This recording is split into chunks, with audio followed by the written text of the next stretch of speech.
Hello students, good morning. આજનો આપણો topic શું છે? કલીલમય દ્રાવણનું શુદ્ધિકરણ. કલીલોનું શુદ્ધિકરણ શા માટે જરૂરી છે એ પહેલા સમજીએ. તો કે કોઈ પણ કલીલ હોય ને, તો એ કલીલમાં કઈ કઈ વસ્તુ હોય જો સમજો. આમાં પાછા કલીલના કણ હશે, એટલે જે કણ છે એને આપણે પરિક્ષેપિત કલા કહીએ છીએ, ને જે પ્રવાહી હોય છે અર્થાત કે જે વધારે જથ્થામાં હોય એ પરિક્ષેપણ માધ્યમ હોય છે. આ પરિક્ષેપણ માધ્યમ તરીકે શું હોય તો કે કોઈકને કોઈક વિદ્યુત વિભાજ્ય હોય. વિદ્યુત વિભાજ્ય એટલે શું બાળકો? કે જેનું પાણીમાં આયનીકરણ થાય, જેમ કે KOH છે, NaOH છે, કોપર સલ્ફેટનો ક્ષાર છે, FeSO4 છે, FeCl3 છે.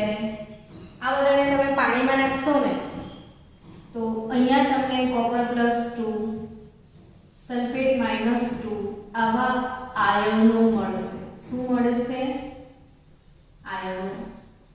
એટલે આનો અર્થ શું થયો કે આ પદાર્થનું પાણીમાં શું થયું? આયનીકરણ. પદાર્થનું પાણીમાં આયનોમાં રૂપાંતર થવાની ઘટનાને શું કહેવાય? આયનીકરણ. અને હવે જેનું આયનીકરણ શક્ય બને છે એને વિદ્યુત વિભાજ્ય કહેવાય. એટલે ઘણીવાર આપણે વિદ્યુત વિભાજ્ય શબ્દ બોલતા હોઈએ છીએ ખરા, પણ એનો અર્થ નથી ખબર હોતો. તો વિદ્યુત વિભાજ્ય એટલે શું? તો કે જેનું પાણીમાં આયનીકરણ થાય એ વિદ્યુત વિભાજ્ય.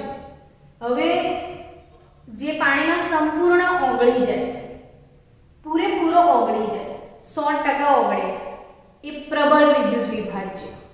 પણ જેનું પાણીમાં અંશતઃ આયનીકરણ થાય, 2 ગ્રામ 3 ગ્રામ 4 ગ્રામ જેટલું ઓગળે એ નિર્બળ વિદ્યુત વિભાજ્ય.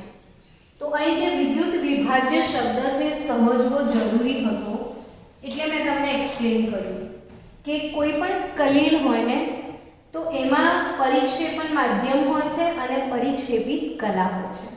હવે જે પરિક્ષેપણ માધ્યમ તરીકે શું હોય તો કે વિદ્યુત વિભાજ્ય હોય છે. હવે એક અગત્યની વાત છે કે કોઈ પણ કલીલ જે છે એ કલીલ બનાવ્યા પછી એવો ને એવો જ રહે, એટલે એની સ્થાયીતા જળવાય. કલીલ બનાવ્યા પછી બગડી ના જાય. બનાવીને તમે મૂકી દીધો છે, પછી જ્યારે ઈચ્છા થાય છે ત્યારે તમે વાપરો છો તો તમને એ જ પરિસ્થિતિમાં એ પાછો મળે, તો એ કલીલ સ્થાયી છે એવું કહેવાય. અને આ કલીલની સ્થાયીતા જળવાય તે માટે એવું કહેવાય છે કે તેમાં અલ્પતમ વિદ્યુત વિભાજ્ય ની હાજરી હોવી જરૂરી છે. એટલે કોઈ પણ કલીલ ત્યારે સ્થાયી હોય કે એમાં થોડા પ્રમાણમાં બી વિદ્યુત વિભાજ્ય હોય. થોડો ઘણો વિદ્યુત વિભાજ્ય હોય તો કલીલની સ્થાયીતામાં વધારો થાય. પરંતુ બહુ વધારે વિદ્યુત વિભાજ્ય તમે નાખી દો, વધારે પડતો નાખી દો, તો એ વધારે પડતો એને નુકસાન કરે છે. હવે નુકસાન એટલે શું એ સમજીએ. કે ધારો કે તમારા ઘરમાં એક્સપેરિમેન્ટ તમે કરી શકશો કે દૂધ એક કલીલ દ્રાવણ છે. દૂધ કેવું દ્રાવણ છે બાળકો? કલીલ દ્રાવણ છે. હવે થોડું તપેલીમાં દૂધ ગરમ કરજો, એ દૂધ ઉકળી જાય ને કલીલ દ્રાવણ, એટલે એમાં બીજો એક વિદ્યુત વિભાજ્ય ઉમેરવાનો છે. એ શું? તો કે લીંબુનું પાણી. લીંબુનું પાણી એક વિદ્યુત વિભાજ્ય કહેવાય. હવે દૂધ ઉકળી ગયું ને તમે એમાં લીંબુનું પાણી નાખી દેશો ને થોડી વાર હલાવશો તો તમને એક અમેઝિંગ રિઝલ્ટ જોવા મળશે. વાવ એવી ફિલિંગ આવશે. તો કે કઈ ફિલિંગ છે જુઓ, કે જેવું તમે ઉકળતા દૂધમાં લીંબુનું પાણી નાખ્યું એવા દૂધના જે કણો છે ને એ બધા કણો પાણીવાળા માધ્યમમાંથી છૂટા પડી જશે. અત્યારે દૂધના કણો પાણીમાં ફેલાયેલા છે, પણ જેવું તમે લીંબુ નાખશો તો દૂધનો એક કણ દૂધના બીજા કણને પકડી લેશે, બીજો ત્રીજાને પકડી લેશે, ત્રીજો ચોથાને, અને આવો મસ્ત અવક્ષેપણ થઈ જશે. આપણી ડે ટુ ડે લાઈફમાં આપણે એવું કહીશું દૂધ ફાટી ગયું. શું શબ્દ આપણે વાપરીએ છીએ? દૂધ ફાટી ગયું. પણ રસાયણ વિજ્ઞાનની ભાષામાં દૂધ ફાટી નથી ગયું, કલીલનું સ્કંદન થયું. કયો શબ્દ છે? કલીલનું સ્કંદન થાય છે. કલીલ કણો જે છૂટા છૂટા હતા એ ભેગા થઈ જાય છે, એમનું સમુચ્ચય બની જાય છે. સમુચ્ચય બનીને એ પાણીથી છૂટું પડી જાય છે, જેને આપણે પનીર કહેતા હોઈએ છીએ. હવે દૂધ તમે જુઓ ને દૂધના કણો ભેગા થઈને તમને પનીર નામનું વસ્તુ મળે છે. પનીર જોયું જ છે, બધાનું ફેવરિટ પણ છે, મોઢામાં પાણી પણ આવતું હશે. પણ એ જે પનીર છે એ દૂધના કણોનું સમુચ્ચય બનીને અલગ પડી જવાની ઘટના છે અને પાણીવાળો ભાગ છૂટો પડી જશે. એ કલીલનું સ્કંદન થઈ ગયું. પણ કોના લીધે થયું? તો કે લીંબુના પાણીના લીધે થયું. એટલે લીંબુનું પાણી જો વધારે દૂધમાં નાખ્યું તો તમારું જે કલીલ છે એ ફાટી ગયું, સ્કંદન થયું. એટલા માટે કળાતું કે અલ્પતમ વિદ્યુત વિભાજ્ય હોય તો એ સ્થાયી જ, પણ થોડો વધી જાય ને તો કલીલ ફાટી જાય, અર્થાત કલીલનું સ્કંદન થઈ જાય. હવે આ કલીલનું સ્કંદન થઈ જાય તો બધી મહેનત તમારી માથે પડી જાય. એટલે કોઈ પણ કલીલ હોય એમાં જે વિદ્યુત વિભાજ્ય હોય એમાં દ્રાવ્ય અશુદ્ધિઓ હોય છે. શું શબ્દ મેં વાપર્યો છે? કે કોઈ પણ કલીલમાં વિદ્યુત વિભાજ્ય જે હોય છે એમાં બહુ બધી દ્રાવ્ય અશુદ્ધિઓ હોય છે, અને આ દ્રાવ્ય અશુદ્ધિઓ એક કલીલનું સ્કંદન કરી નાખે છે. માટે આપણે એ કલીલમાંથી દ્રાવ્ય અશુદ્ધિઓ દૂર કરવી જોઈએ, નહીં તો આપણો કલીલ ફાટી જાય. તો એક કલીલમાં રહેલી દ્રાવ્ય અશુદ્ધિઓને દૂર કરવાની જે પદ્ધતિ છે એને કલીલમય દ્રાવણનું શું કહેવાય? શુદ્ધિકરણ. હવે આ શુદ્ધિકરણ માટેની સિમ્પલ વ્યાખ્યા મેં લખેલી છે કે શુદ્ધિકરણ એટલે શું? તો કે એવો પ્રક્રમ જેનાથી અશુદ્ધિઓને નિમ્નતમ જથ્થામાં ઘટાડી શકાય તેને શુદ્ધિકરણ કહેવાય. બધી અશુદ્ધિઓ તો નહીં જ નીકળે, થોડી તો અંદર રહેશે જ. એટલે વ્યાખ્યા શું કહે છે? કે પ્રક્રમ કે જેનાથી અશુદ્ધિઓને નિમ્નતમ જથ્થામાં ઘટાડી શકાય તેને શુદ્ધિકરણ કહેવાય. હવે આ કલીલનું શુદ્ધિકરણ કઈ પદ્ધતિ દ્વારા કરી શકાય છે એ સમજીએ. તો એના માટે એક બહુ જ સરસ મેથડ યુઝ થાય છે જેને પારશ્લેષણ અથવા ડાયાલિસિસ કહેવામાં આવે છે. તમે ડાયાલિસિસ શબ્દ 100% સાંભળ્યો હશે.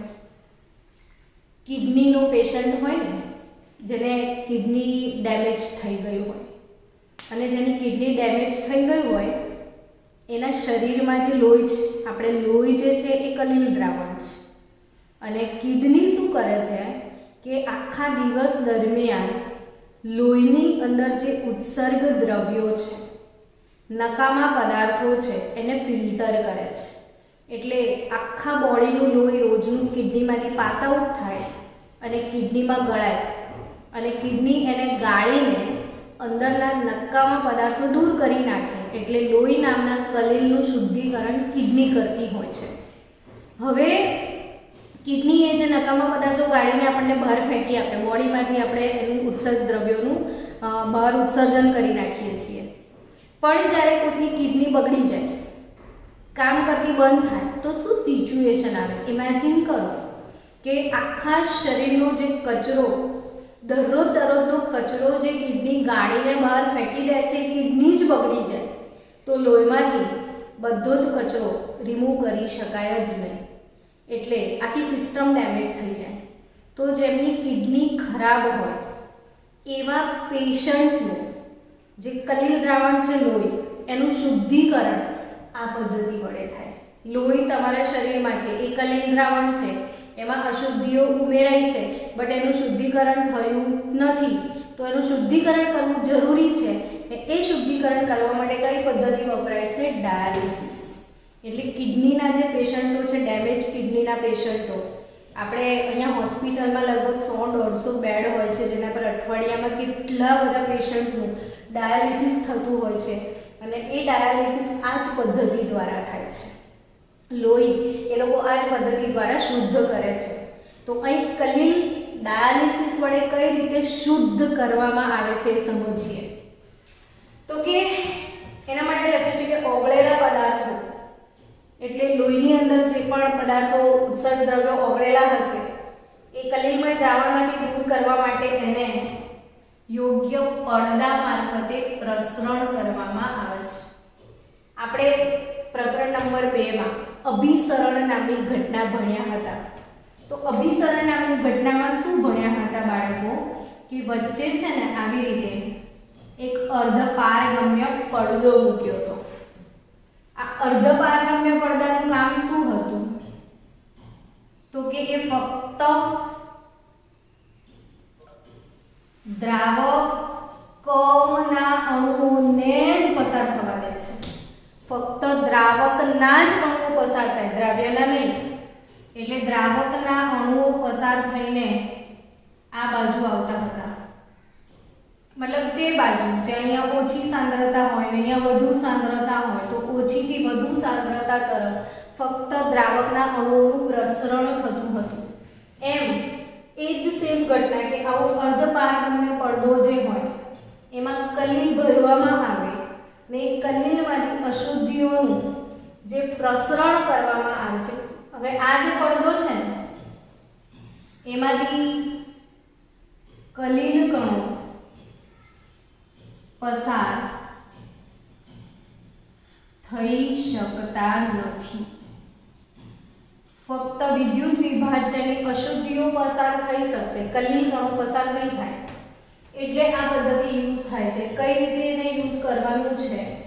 તો કે અહીંયા જે પાર્શ્લેષક તરીકે પ્રાણી જ પડદા એટલે આપણી કિડની તો છે જ, પણ એ સિવાય પાર્ચમેન્ટ પેપર અથવા સેલોફેન શીટ તમે લઈ શકો છો. હવે આ જે પાર્ચમેન્ટ પેપર હોય ને એની આ રીતે પોટલી વાળવામાં આવે છે. પાર્ચમેન્ટ પેપરની શું વાળી દેવાની? પોટલી, અને એને લટકાઈ દેવાની પાણીમાં.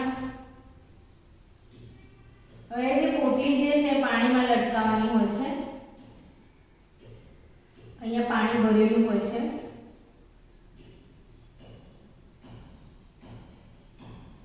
અને આ પાણી, આ જે પોટલી છે શેની બનેલી હોય? તો કે પાર્શ્લેષકની બનેલી હોય. યા તો પાર્ચમેન્ટ પેપર લેવાનું યા તો સેલોફેન પેપર લેવાનું ને કાગળની અંદર કલીલને ભરી દેવાનું ને એની પોટલી બનાવી દેવાની અને પોટલી આમ લટકાઈ દેવાની. જેમ કે શ્રીખંડ બનાવવા માટે જે દૂધ નામનું કલીલ આપણે ફાડી નાખીએ અથવા દહીં બને છે એને પોટલીમાં ભરી મૂકી દેવાનું હોય છે, એટલે અંદરનું પાણી બધું નીચે નીકળીને પડી જશે ને જે મસ્કો છે એ કાપડમાં જ રહી જશે. એવું સેમ સીન અહીંયા છે કે પોટલી બનાવવાની, આ પેપર છે ને પોટલીમાં કલીલ ભરી દેવાનું. ને ભર્યા પછી શું થશે કે અંદર જે અશુદ્ધિઓ છે એ આ જે પાર્શ્લેષક પડદો છે એમાંથી અશુદ્ધિઓ બધી પાણીમાં આવી જશે અને અહીંયા સાયફન પદ્ધતિ, સાયફન મેથડ. સાયફન મેથડ એટલે શું સમજાવું તમને? કે નીચેથી છે ને સતત પાણીનો પ્રવાહ અંદર દાખલ કરવાનો. પાણીનો પ્રવાહ અહીંયા નીચે આવતો જશે, એમ ઉપરનું પાણી જે છે એ બહાર ફેંકાતું જશે ને આ પાણીમાં શું હશે? અશુદ્ધ પાણી વત્તા અશુદ્ધિઓ બંને વસ્તુ હશે ને. તો પાણી અને અશુદ્ધિઓ જે આમાંથી નીકળી છે એ સતત ધોવાઈને બહાર આવતી રહેશે. એટલે નીચેથી પાણીનો પ્રવાહ ચાલુ કરવાનો, અહીંથી અશુદ્ધિઓ ધોવાઈને બહાર જતી રહેશે આવી રીતે. અને આ પદ્ધતિને સાયફન મેથડ કહેવાય કે એક બાજુથી પાણીનો પ્રવાહ ઇનપુટ કરવાનો બીજી બાજુથી જે દૂષિત પાણી છે એને દૂર કરતું જવાનું અને આ રીતે લટકાવવાથી પાણીમાં અશુદ્ધિઓ પાણીમાં નીકળી જશે અને કલીલના કણો અંદર જ રહી જશે એટલે મોટા ભાગની અશુદ્ધિઓ જે છે એ કલીલમાંથી દૂર થાય છે. તો આ પદ્ધતિને શું કહેવાય? પાર્શ્લેષણ અથવા ડાયાલિસિસ. હવે જેને કિડનીનો પ્રોબ્લેમ છે એ માણસનું કિડનીને બદલે મશીન મૂકવામાં આવે છે વચ્ચે અને લોહી આ રીતે જ આમ પસાર કરવાનું હોય છે કોથળીમાંથી કે લોહીની અંદરથી બધી અશુદ્ધિઓ નીકળી જશે અને લોહી પાછું શરીરમાં જતું રહેશે ડાયરેક્ટ. તો આ જે છે એ ડાયાલિસિસ ઓગળેલ પદાર્થનું કલીલમય દ્રાવણમાંથી પડદા મારફતે પ્રસરણ કર્યું છે. હવે વિચારો કે આ પ્રોસેસ કેટલી બધી સ્લો છે. ધીરે ધીરે ધીરે આરામથી અંદરથી અશુદ્ધિઓ નીકળશે પણ આને જો ફાસ્ટ બનાવવાની ઈચ્છા છે, ફાસ્ટ બનાવવાની ઈચ્છા તો એક બહુ સરસ પદ્ધતિ છે. આ સેમ પદ્ધતિ એને ફાસ્ટ બનાવવાની ઈચ્છા છે તો એને વિદ્યુતીય ડાયાલિસિસ કહેવાય. ફાસ્ટ બનાવવાની મેથડને શું કહેવાય? વિદ્યુતીય ડાયાલિસિસ. હવે વિદ્યુતીય ડાયાલિસિસ શું વસ્તુ છે? તો કે એક બહુ જ મસ્ત વાત છે કે કલીલ કણો જે છે કલીલ કણો એ સામાન્ય રીતે વીજભાર ધરાવે છે. કલીલ કણોનો અગત્યનો ગુણધર્મ શું છે કે કલીલ કણો શું ધરાવે છે? વીજભાર ધરાવે છે અને એમાં રહેલી જે અશુદ્ધિઓ છે એ શેની છે? તો કે વિદ્યુત વિભાજ્ય ની અશુદ્ધિ છે. હવે વિચારો કે વિદ્યુત વિભાજ્યની અશુદ્ધિ હોય તો એમાં ધનાયન પણ હશે ને ઋણાયન પણ હશે. હવે અશુદ્ધિ ધન વીજભાર કાં તો ઋણ વીજભાર ધરાવે છે તો સિમ્પલ ફંડા આમાં વિદ્યુતીય ડાયાલિસિસ કરવું છે તો બે બાજુ ઇલેક્ટ્રોડ મૂકી દો. એક બાજુ ધન વીજભાર આપી દો અને બેટરી સાથે કનેક્ટ કરી દો. અહીંયા બેટરી રાખી દો, બેટરી જોડે કનેક્ટ કરી દેશો પાત્રને, અહીંયા વીજભાર તમે મૂકી દેશો તો આની અંદર જેટલી ઋણ વીજભારિત અશુદ્ધિ છે બધી ધન તરફ ઝડપથી દોડવા લાગશે અને આમાં જેટલી ઋણ વીજભારિત અશુદ્ધિ છે બધી ઋણ ધ્રુવ તરફ, ધન વીજભારિત અશુદ્ધિ બધી ઋણ ધ્રુવ તરફ ને ઋણ વીજભારિત અશુદ્ધિ ધન ધ્રુવ તરફ. ફટાફટ ફટાફટ ફટાફટ ફટાફટ અશુદ્ધિઓ બહાર નીકળી જશે અને નીચેથી પાણી આવે છે ને જાય છે એટલે અશુદ્ધિઓ પાણી વડે ધોઈને બહાર પણ નીકળી જશે. એટલે આ જે ડાયાલિસિસની પ્રોસેસને ફાસ્ટ કરવા માટે અંદર બેટરી લગાવી દેવામાં આવે છે એને વિદ્યુતીય ડાયાલિસિસ કહેવાય. તો આ થયું ઇલેક્ટ્રોલિસિસ ડાયાલિસિસ. ઇલેક્ટ્રોલિસિસ ડાયાલિસિસ અથવા વિદ્યુતીય ડાયાલિસિસ કહેવાય. તો આ રીતે કલીલોને શુદ્ધ કરી શકાય છે.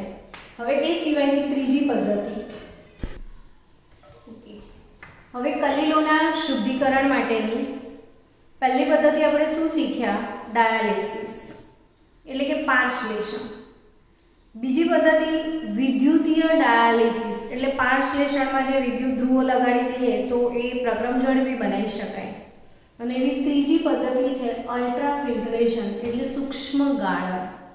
જેમ કે તમે ઘરમાં બાળકો ચા બનાવી છે, બરાબર? ચા કઈ રીતે બને? તો કે ચાની અંદર ચાય પત્તી બી હોય છે એટલે આપણે ચા ઉકાળ્યા પછી બનાવ્યા પછી ડાયરેક્ટ પી નથી જતા તો કે એને ગાળીએ છીએ ગરણી વડે.